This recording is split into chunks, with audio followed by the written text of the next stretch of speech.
Hello everyone, welcome back to my YouTube channel. আজি আপোনালোকৰ লগত শ্বেয়াৰ কৰিম ম্যাঙ্গো কাস্টাৰ্ড পুডিং ৰেচিপি। একেবাৰে ইজি আৰু খুবই টেষ্টি ৰেচিপি আৰু গৰমত খাবলৈ বহুত ভাল হয়। প্লিজ ভিডিওটো স্কিপ নকৰি শেষলৈকে চাব আৰু যিসকলে মোৰ চেনেললৈ প্ৰথম আহিছে প্লিজ চেনেলটো সাবস্ক্ৰাইব কৰি দিব। আহক এতিয়া ভিডিওটো ষ্টাৰ্ট কৰোঁ। এয়া মই লৈছো 2 চামুচ কাস্টাৰ্ড পাউডাৰ। মই ভেনিলা ফ্লেভাৰৰ কাস্টাৰ্ড পাউডাৰ ইউজ কৰিছো। এতিয়া ইয়াতে গাখীৰ এড কৰি এইখিনি ভালদৰে মিক্স কৰি লম। এতিয়া এটা সসপেনত 2 কাপ গাখীৰ দিছো আৰু এইখিনি অলপ উতলাৰ পাছতে ইয়াত কাস্টাৰ্ডখিনি দি দিম। এইখিনি অলপ মিক্স কৰি লৈ ইয়াতে দিম কনডেন্স মিল্ক।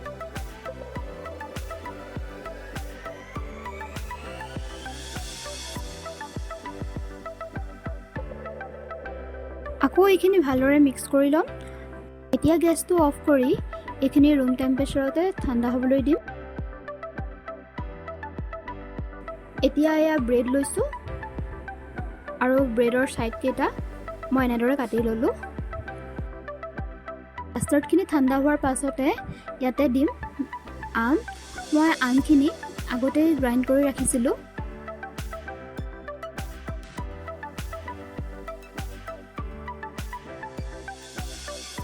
এতিয়া এইখিনি ভালদৰে মিক্স কৰি লম।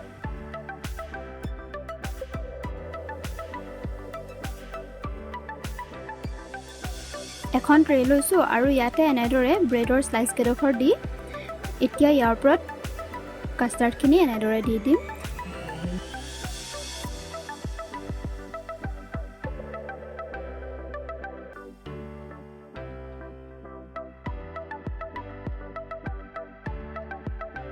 এনেদৰে আৰু এটা ব্ৰেডৰ লেয়াৰ দি আকৌ ইয়াৰ ওপৰত কাস্টাৰ্ডখিনি দি দিম।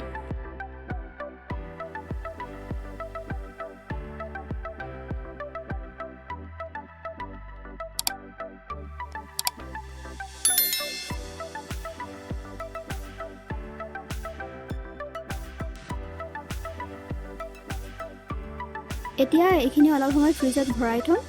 তেতিয়ালৈকে এটা বলত অলপ ক্ৰীম উলিয়াই লৈছো। ক্ৰীমখিনি এনেদৰে ফিটি লৈছো।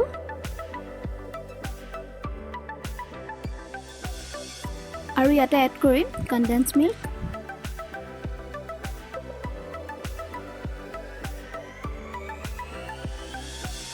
এতিয়া এই গোটেইখিনি ভালদৰে মিক্স কৰি ল'ম। 15 মিনিটমানৰ পাছত ফ্ৰিজৰ পৰা এইখিনি উলিয়াই ল'লো আৰু এতিয়া ইয়াৰ ওপৰত ক্ৰীমখিনি এনেদৰে দি দিম।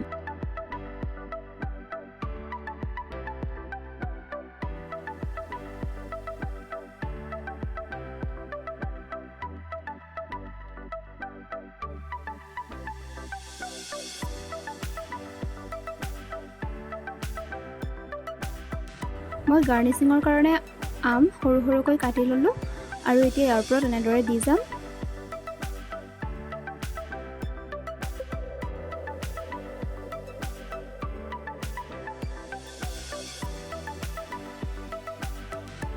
আৰু এয়া দিছো ড্ৰাই ফ্ৰুটছ।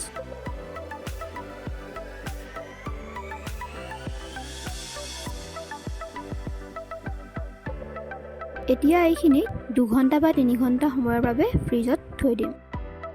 3 ঘণ্টাৰ পাছত ফ্ৰিজৰ পৰা এইখিনি উলিয়াই ল'লো। খাবলৈ যে খুবেই টেষ্টি হৈছিলে। আপোনালোকে এনেকৈ ট্ৰাই কৰিবচোন।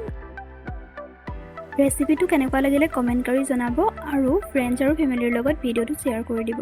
আজিলৈ আহিছোঁ, আকৌ এটা নতুন ৰেচিপিৰ সৈতে পুনৰ লগ পাম। ধন্যবাদ।